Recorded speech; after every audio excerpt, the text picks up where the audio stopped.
बज़ाहिर नज़र ये आ रहा था कि एहसन शाह ख़त्म, टीफी बाट की पोजीशन क्लियर नज़र आ रही थी, था भी ऐसे ही। एहसन शाह ने क्या किरदार अदा किया बलाज के साथ, तो अब उसकी बीवी पे जो FIR दर्ज हो रही है उससे आप उस बीवी का अंदाज़ा लगा सकते हैं कि वो एहसन शाह के साथ क्या खेल खेल रही थी, क्योंकि वो ऑडियो भी उसकी बीवी के मोबाइल से लीक हुई थी।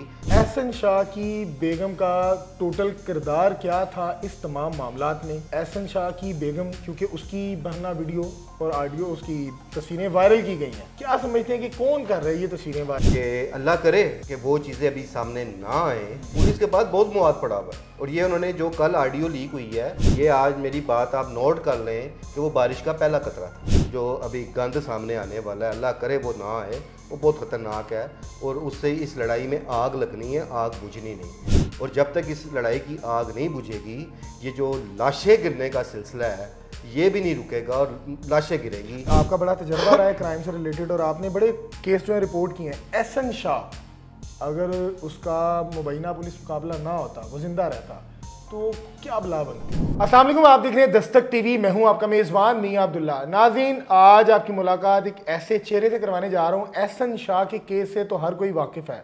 सोशल मीडिया पे हर दूसरी आंख जो है इसकी डेवलपमेंट देखने के लिए बेताब रहती है और आज हमारे साथ वो चिड़िया मौजूद है जो आने से पहले ही वो ख़बरें जो हैं वो सोशल मीडिया पे पोस्ट लगाकर लोगों को मुतवज्जा का मरकज़ बना देते हैं कि फ़लाँ काम होने जा रहा है या फ़लाँ ऑडियो लीक होने जा रही है। अब उसकी बेगम पे FIR हुई और एक दूसरी FIR जो एहसन शाह की वालिदा ने उसके ऊपर कटवा दी है रिसेंटली कुछ टाइम पहले, कि वो एहसन शाह के घर से तमाम जेवरात और नकदी उठा कर ले गई। केस किस तरफ जा रहा है, केस को किन पेचीदगियों का सामना करना पड़ेगा, इनसे बात करते हैं। सर कैसे हैं? जी अल्हम्दुलिल्लाह। पाशा साहब, मुझे बताएं कि केस की जो रुख है वो किस तरफ जा रहा है, कि कभी FIR शकील भट्ट साहब करवा रहे हैं और कभी FIR एहसन शाह की वालदा करवा रही हैं। आखिरकार उसकी बेगम है कौन? ये चीज़ तो मैंने पहले भी आपसे की थी कि अब आपको आने वाले वक्त में रोज़ाना एक नई डेवलपमेंट नज़र आएगी, क्योंकि एहसन शाह के सिर्फ मर जाने से कहानी ख़त्म नहीं हुई। अच्छा, दुनिया यही समझ रही थी कि ख़त्म हो ठीक है, अब बज़ाहिर नज़र ये आ रहा था कि एहसन शाह ख़त्म, टीफी बाट की पोजीशन क्लियर नज़र आ रही थी और था भी ऐसे ही। लेकिन अब आप ये देखें कि एहसन शाह के कत्ल के बाद पुलिस एक डिफेंसिंग पोजीशन पे आ खड़ी हुई थी, क्योंकि उन्हें इस चीज़ का अंदाज़ा नहीं था कि ये रिएक्शन भी आ सकता है। गो के बाद फिर वही कि एहसन शाह के किरदार को अच्छा नहीं कहा जाता था, और लेकिन जिस अंदाज में मारा गया उस चीज़ को भी लोगों ने कोई पसंद नहीं किया था और सोशल मीडिया पे पुलिस पर तनकीद की जा रही थी।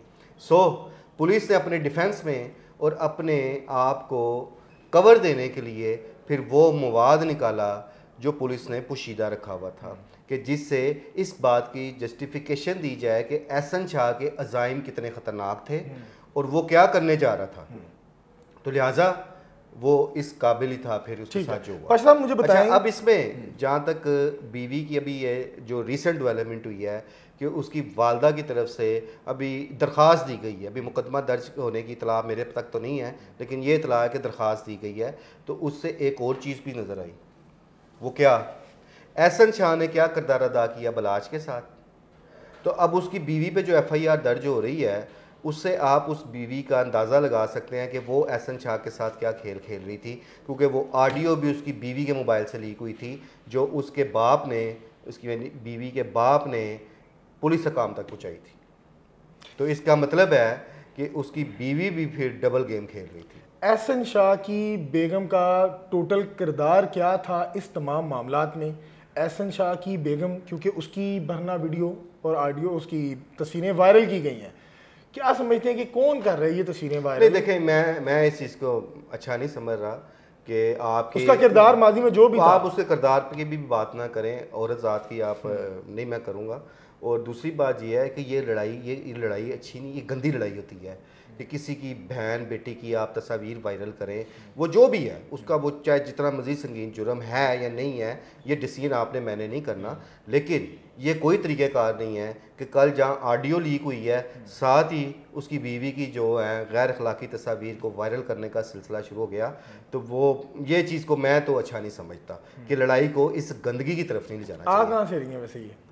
जाहिर है जिनके पास मोबाइल था एहसन शाह का वो लोग निकाल रहे हैं, ये कोई नई चीज़। और ये मैं आपको फिर बता रहा हूँ कि अल्लाह करे कि वो चीज़ें अभी सामने ना आए, कि क्योंकि जो लोग दुनिया से अब चले गए हैं अब उनके बारे में क्या बात करनी। पुलिस के पास बहुत मवाद पड़ा हुआ है, और ये उन्होंने जो कल ऑडियो लीक हुई है, ये आज मेरी बात आप नोट कर लें कि वो बारिश का पहला कतरा था। अच्छा, अभी बहुत सारी ऑडियोज या वीडियोस कह लें या बहुत सारी ऐसी चीज़ें आने वाले वक्त में सामने आएंगी जो वक्तन व फ़क्तन फेंकी जाएंगी मार्केट में, और वो किसी के लिए समझना कोई मुश्किल तो नहीं है। वो कहाँ से निकल रही है? एहसन शाह की ऑडियो किसने निकाली है? पुलिस की तरफ से निकल रही है। एहसन शाह का मोबाइल किसके पास था? एहसन शाह के मोबाइल से बरामद होने वाला डाटा कहाँ सेफ है? सबको पता है कहाँ पे सेफ है। अच्छा, मुझे बताएं कि ये जो तमाम तर मामलात हो रहे हैं, अभी उसकी वालिदा की जानिब से जो दरख्वास्त दी गई है एहसन शाह की वालिदा की जानिब से अपनी बहू के ऊपर, क्या ये कोई मोनोपली तो नहीं है अपनी जान छुड़वाने के लिए कि इसकी वजह से हम भी पकड़े जाएंगे, हमें पुलिस तंग नहीं, करेगी? वो इसकी वजह से नहीं, इसकी वजह से नहीं। वो तो अभी कल एक मुकदमे में नामजद हो रही है, और वो मुकदमा भी धमकियों का है। वो इतना संगीन मुकदमा नहीं है।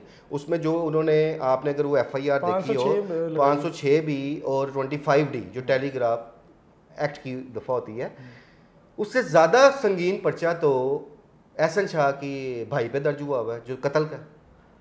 तो उसमें उन्हें इस औरत के मुकदमे की वजह से टेंशन तो नहीं होनी, उन्हें तो ऑलरेडी टेंशन चल रही है कि जब पुलिस अली रज़ा की गिरफ्तारी के लिए उनके घर छापे मार रही है और वो घर से दर बदर हुए हैं।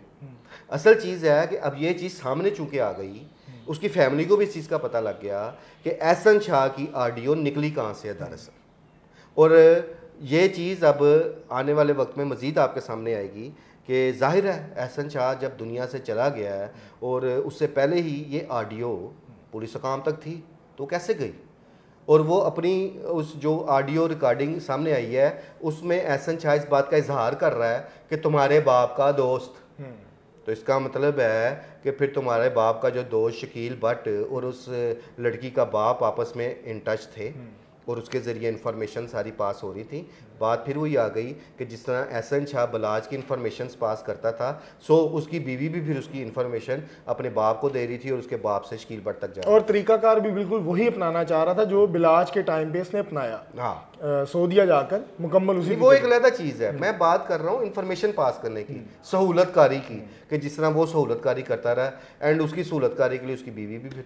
क्या समझते हैं केस कहाँ का रुख अख्तियार करेगा? जो असल मुल्जिमान है वो इसकी जद में तो कहा है आएंगे? कि ये अब केस जो है वो तो जिधर जाना है जाएगा, लेकिन एक जो एक गंदी लड़ाई का सिलसिला शुरू हो गया है और अभी मज़ीद जो अभी गंद सामने आने वाला है, अल्लाह करे वो ना आए, वो बहुत ख़तरनाक है और उससे इस लड़ाई में आग लगनी है, आग बुझनी नहीं। और जब तक इस लड़ाई की आग नहीं बुझेगी, ये जो लाशें गिरने का सिलसिला है ये भी नहीं रुकेगा और लाशें गिरेंगी, अल्लाह ना करे कैसा हो। पाशा साहब, आपने पीछे देखा होगा टाइम में बड़ी दुश्मनी आई, बड़े घरानों की आपस में लड़ाई झगड़े हुए, बड़े बंदे जो है वो मारे गए।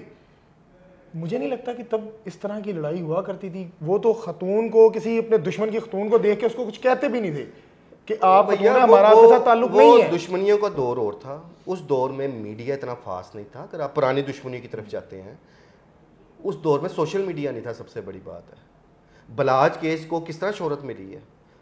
कत्ल तो टीपू ट्रका वाला भी हुए थे। उस दौर में सोशल मीडिया नहीं था।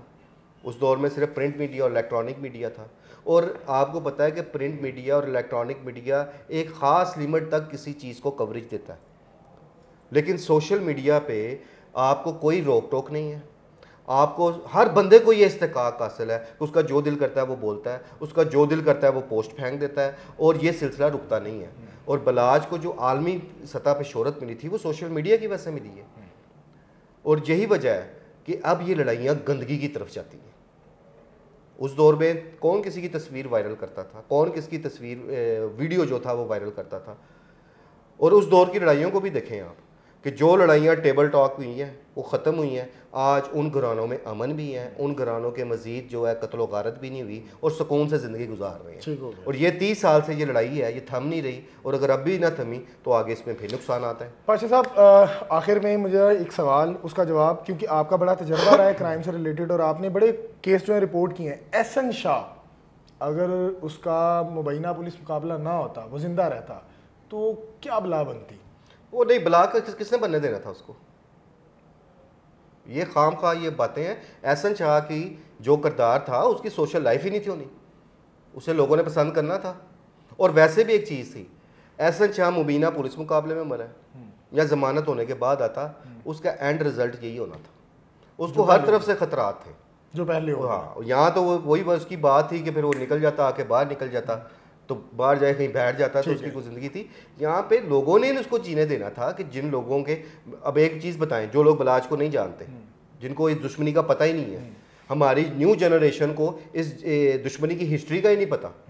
उनके सामने सिर्फ बलाज एक करैक्टर आया है, एक नौजवान आया है, वो कत्ल हो गया है, उसके साथ जुल्म हुआ है, वो लोगों ने बलाज के लिए आवाज़ बुलंद करना शुरू कर दी थी। अगर जो लोग आवाज़ बुलंद कर रहे हैं, आप उनसे इस दुश्मनी की हिस्ट्री का पूछें, उनको नहीं पता होगा, लेकिन उन्होंने ये देखा कि ये जुल्म हुआ है और जुल्म के खिलाफ आवाज़ खड़ी करनी शुरू कर दी, तो लोगों की हमदर्दियाँ बलाज के साथ थी। एहसन शाह को कौन जानता था? एहसन शाह का किरदार बलाज के बाद ही सामने आया, और जब उसका किरदार मनफी सामने आया है, यार मारी को ना आप पसंद करेंगे, ना मैं करूँगा, ना कोई और पसंद करेगा, तो हमारा जो माशरा है क्या ऐसे बंदे को पसंद करेगा? लेकिन आपको उसकी ऑडियो से अंदाजा हो गया होगा कि वो मुतमिन था, उसको कोई अलामत नहीं। बात फिर वही आती है कि अब दुनिया से चला गया, जो शख्स चला जाए, अब उसके बारे में कोई ऐसे वर्ड नहीं यूज़ करने चाहिए, वरना दिल तो करता है उसके बारे में बड़े मसला। आप समझते हैं उसकी बेगम तमाम मामले में शरीक है? आपको उसकी आवाज़ में कोई पशेमानी नजर आ रही है? बिल्कुल भी नहीं आई। कोई उसको ये एहसास नजर आ रहा है उसकी आवाज़ में कि उसने गलत किया?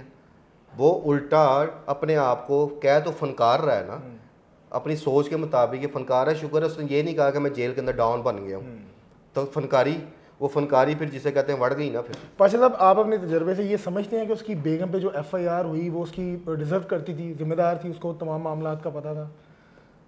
क्योंकि देखिए जो उसका इल्ज़ाम लगाया है ना, जो FIR में बड़े टेक्निकल गलतियां हैं पुलिस की। कहोगे पुलिस ने मुकदमा दर्ज करा दिया है, और इस टाइम पुलिस महज, जहाँ बलाज टीपू तीफी बट ग्रुप था, फिर इस लड़ाई में कैसर बट आया है, अब इस लड़ाई में वाज़ह तौर पे चीज़ सामने आ गई है कि पुलिस और तीफी बट ग्रुप आपने सामने आ गए। इस FIR के बाद तो ये चीज़ बिल्कुल क्लियर हो गई है कि अब पुलिस की भी जो दुश्मनी है वो डायरेक्ट तीफी बट से ग्रुप से शुरू हो गई है, और उसमें FIR में ये खदशा भी जाहिर कर दिया है कि मुझे इनसे जान का खतरा है। टेक्निकल गलती क्या कर गए हैं आप?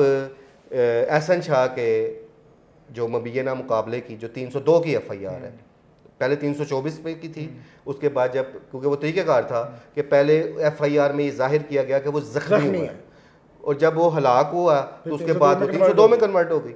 उसमें मजमून ये बनाया गया है, ये मैं बात करूँगा अकॉर्डिंग द FIR, उसमें सिर्फ 2-3 लाइनें आप पढ़ें। वो क्या है कि जब मुलजम को लेके वो कब्रिस्तान पहुँचे तो पहले से वहाँ घात लगाए, उसके साथियों ने शदीद फायरिंग कर दी, ठीक है, और फायरिंग की जद में आके, क्योंकि पुलिस वाले मौजाना तौर पे महफूज रहे, लेट के दरख्तों के पीछे चले गए, तो वो जो सामने से फायर हुए वो सीधा एहसन शाह के आके लगे हैं, वो शदीद मजरूब हो गया। और एहसन शाह की उन्होंने सुल्तान राई टैब बनाया उसमें कि वो ज़ख्मी होकर गिर भी पड़ा है, और वो बयान भी दे रहा है कि मेरा भाई अली रज़ा था। अब ये वर्ड्स को ज़रा आप नोट करें, और अगली FIR जो दर्ज हुई है उसमें वो क्या कह रहे हैं कि तीफी बट ने, गोगी बट ने उसके ज़रिए एहसन शाह को अली रज़ा के ज़रिए कत्ल करवाया है। अगर तीफी बट और गोगी बट पहले भी मुल्ज़मान थे तो फिर उस FIR में उनका जिक्र क्यों नहीं था किया गया?